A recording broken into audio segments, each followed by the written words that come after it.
네, 안녕하십니까. 더불어민주당 대변인 안귀령입니다. 오전에 냈던 서면 브리핑 방송용 싱크 진행하도록 하겠습니다. 현역 불패 썩은 물 공천이 한동훈 위원장이 말한 멋져 보이는 공천입니까? 국민의힘 한동훈 비대위원장이 주장한 시스템 공천이 현역 불패 기득권 공천으로 귀결된 것은 용두사미도 아니고 국민 우롱입니다. 국민의힘에서 3선 이상 중진 의원들의 74%가 공천을 따냈습니다. 청년과 영입 인재는 험지로 내몰린 반면 양지의 중진 의원들은 편안하게 단수 공천을 받은 것입니다. 청년, 여성, 신인을 적극 발굴해 공천하겠다던 정영환 공관위원장의 약속은 어디로 갔습니까? 현역 불패 썩은 물 공천이 한동훈 위원장이 자신있게 말하던 멋져 보이는 공천입니까? 이러고도 한동훈 위원장은 쇄신을 입에 올릴 수 있습니까? 더욱 부끄러운 것은 한동훈 위원장의 태도입니다. 한동훈 위원장은 친윤, 중진 의원들만 만족하는 썩은 물 공천을 하고도 오히려 야당의 공천을 평가질하고 있습니다. 엉터리 공천 결과를 말장난으로 때우려 합니까? 여당 대표라는 사람이 하는 일이라고는 깐죽거리고 비아냥대는 것밖에 없으니 한심하기 이를 데 없습니다. 한동훈 위원장은 혁신 신용으로 민의를 기만한 현역 불패 기득권 공천에 대해서 국민께서 엄정하게 평가하실 것임을 명심하기 바랍니다.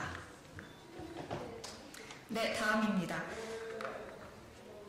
윤석열 대통령은 법치 대통령이 아니라 위법 대통령입니다. 김유진 의원이 법원의 해촉 처분 집행정지 결정으로 업무에 복귀함에 따라 방송통신심의위원회가 위법 방심위가 되었습니다. 3명이어야 할 대통령 추천위원이 규정보다 1명 더 늘어났기 때문입니다.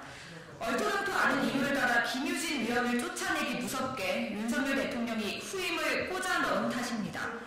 게다가 옥시찬 위원의 해촉 처분 집행정지 신청도 법원에서 인용되면 3명이어야 할 대통령 추천위원은 5명이 됩니다.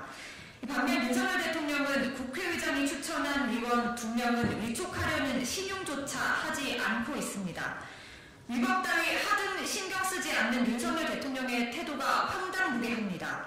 윤석열 대통령은 이러고도 국민에게 법을 지키라고 말할 수 있습니까? 방심위를 위법적인 구조로 만들어 정권에 대한 언론의 비판을 틀어막으려는 윤석열 대통령의 국정 운영은 선택적 법치라고 부르기도 민망합니다. 아무렇지 않게 위법을 저지르는 대통령은 법치 대통령이 아니라 위법 대통령이라고 불러야 마땅합니다.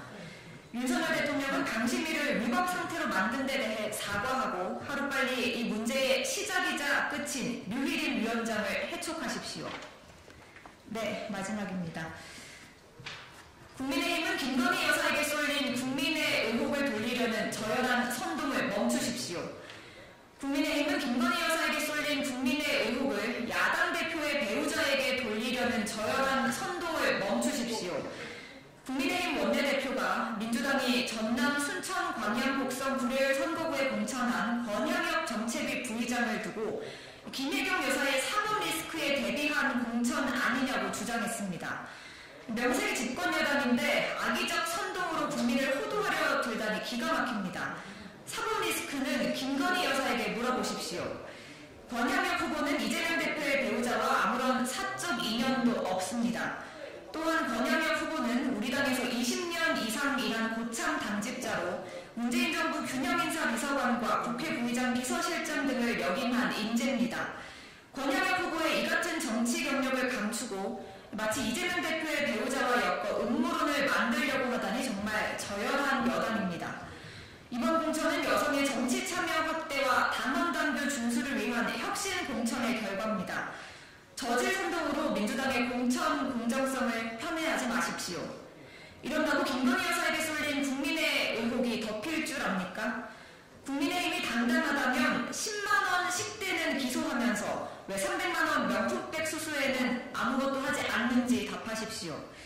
저질 선동으로 야당을 진흙탕 싸움에 끌어들이려는 국민의힘의 저열한 선동을 국민께서 지켜보고 있습니다. 부끄러운 줄 아십시오. 네, 이상입니다.